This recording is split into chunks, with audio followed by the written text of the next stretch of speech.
ये स्टूडेंट, एक टॉपिक है हमारा कॉमनली 6 और 7th क्लास में है। एक है फैक्टर और दूसरा प्राइम फैक्टर।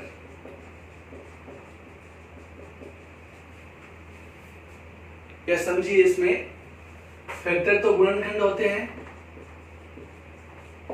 और ये है प्राइम फैक्टर अभाज्य गुणनखंड। दो चीजें हैं, फैक्टर और प्राइम फैक्टर, गुणनखंड और अभाज्य गुणनखंड। इनमें कंफ्यूजन नहीं होना चाहिए। दोनों का मतलब क्या है आप ये समझिए। एक इसमें नंबर्स की बात करें तो नंबर भी हमारे पास प्राइम होते हैं और दूसरे हमारे पास कंपोजिट नंबर होते हैं। तो कहने का मतलब ये है, जैसे हमारे पास कोई संख्या है, जैसे हम 20 की बात करें तो सीधा सा मतलब ये है कि 20 का अगर आपको फैक्टर बनाने हैं, गुणनखंड बनाने हैं, तो इसके लिए क्या करें, हम आपको ये देखना है कि 20 पे किस किस संख्या का पूरा पूरा भाग चलता है। 20 पे 1 का भाग चलता है, 20 पे 2 का भाग चलता है, 20 पे 4 का भाग चलता है, 20 पे 5 का भाग चलता है, 20 पे 10 का भाग चलता है और 20 पे 20 का भाग भी चलता है। तो ये सभी नंबर जो इसको विभाजित करते हैं, परफेक्ट डिवाइड करने वाले हैं ये, तो 1 2 4 5 10 20 ये सब के सब फैक्टर माने जाएंगे, गुणनखंड माने जाएंगे। ये फैक्टर है, इसलिए गुणनखंड है ये। इसी बीच के हम अभाज्य गुणनखंड की बात करें, इससे पहले आप ये सीखिए कि अभाज्य का मतलब क्या है। अभाज्य संख्या कौन सी होती है? संख्या अभाज्य कौन सी होती है? हम सम विषम की बात नहीं कर रहे हैं, यहाँ अभाज्य की बात कर रहे हैं। अभाज्य का मतलब जिसको हम आगे तोड़ नहीं पाए, अनब्रेकेबल। तो देखिए यहाँ पर जैसे अभाज्य का मतलब ये है कि आपको ऐसी संख्या बतानी है जो सिर्फ केवल अपने आप से ही विभाजित होती है और अदर किसी नंबर से विभाजित नहीं होती। जैसे हम 2 की बात करें तो 2 क्या है कि आपको पता है कि 2 से विभाजित होता है, 1 से तो सभी संख्या विभाजित होती है, 1 को छोड़िए आप। 2 पे 2 का भाग ही चलता है, अदर का नहीं चलता। 2 अभाज्य संख्या है, 3 अभाज्य संख्या है, क्या 4 भी है? क्या 4 संख्या अभाज्य है? नहीं है, क्योंकि ये 2 के पाढ़े में आती है। ये तो 5 संख्या अभाज्य है, क्या 6 संख्या अभाज्य है? 6 संख्या अभाज्य नहीं है, क्योंकि ये तो 2 के पाढ़े में 3 के पाढ़े में आती है। कहने का मतलब जो संख्याएं अपने आप को इटसेल्फ डिवाइड करती है ओनली, वो संख्याएं अभाज्य है। अदर किसी टेबल में आएगी 1 को छोड़ करके, वो संख्या अभाज्य नहीं मानी जाएगी। तो 6 हमारा अभाज्य नहीं है। तो कहने का मतलब 2 3 5, 5 के बाद फिर 7, फिर 11, फिर 13, फिर 17, इस तरह की संख्याएं जिसको हम आगे टुकड़े नहीं कर पाए, जो सिर्फ अपनी संख्या को विभाजित करती है, खुद विभाजित करती है, अदर किसी संख्या से विभाजित नहीं होती, ये सब संख्या अभाज्य है। तो यहाँ पर आपको 20 के अभाज्य गुणनखंड करने हैं, मतलब 20 के हमें ऐसे टुकड़े करने हैं जो इनसे बने हो। 20 के अभाज्य गुणनखंड करने से मतलब है कि जो अभाज्य संख्याएं हैं उन्हीं के अंदर इसको लिखना है। 20 को हम ऐसे नहीं लिखेंगे 10 गुणा 2, गलत है ये।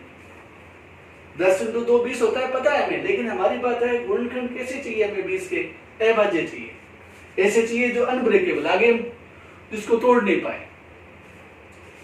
तो 20 को भी इन संख्याओं से भाग करो, सिंपल।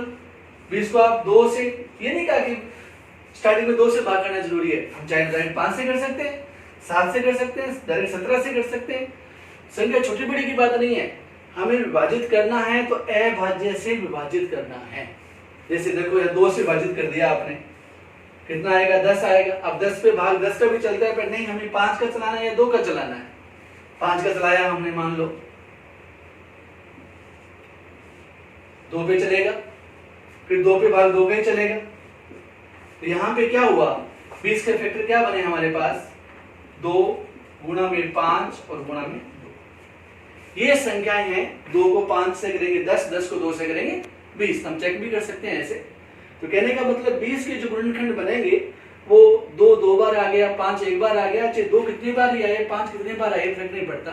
मेन बात यह कि इन संख्याओं में से आपको गुणनखंड लेने हैं। ये जो हमारी अभाज्य संख्याएं हैं, इन्हीं से मिला करके आपको किसी भी संख्या का अभाज्य गुणनखंड निकाल सकते हैं हम।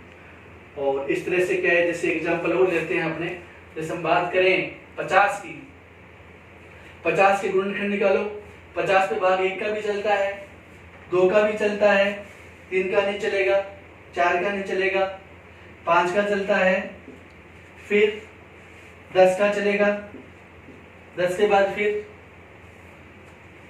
10 का भाग चलेगा इस पे, उसके 10 के बाद किसका भाग चलेगा, फिर डायरेक्ट 25 का भाग चलेगा, और फिर डायरेक्ट आपका 50 का भाग चलेगा। कहने का मतलब 50 पे किन संख्याओं का पूरा पूरा भाग चलता है, 1 का चलता है, 2 का चलता है, 5 का चलता है, 10 का चलता है, 25 का चलता है, 50 का चलता है, और कोई संख्या है जिसका भाग चलता है।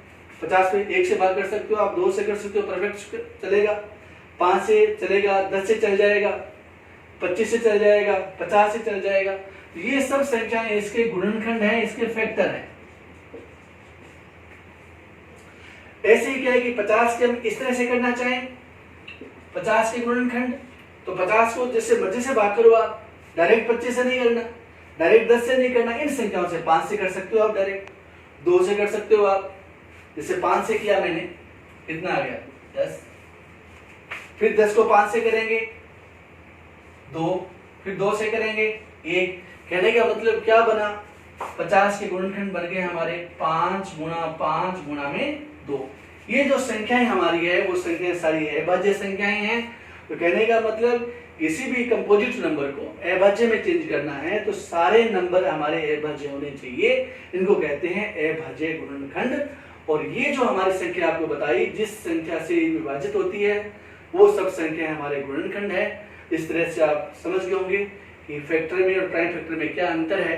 उसमें एग्जांपल दे रहा हूं आपको, आप निकाल सकते हो। आप इसमें 1000 का और दूसरा 125 के दोनों संख्याओं के आप गुणनखंड भी ज्ञात करोगे और दोनों संख्याओं के आप अभाज्य गुणनखंड भी ज्ञात करोगे। नेक्स्ट वीडियो में आपको इनके आगे जो कुछ प्रॉब्लम्स आती है वो बताएंगे।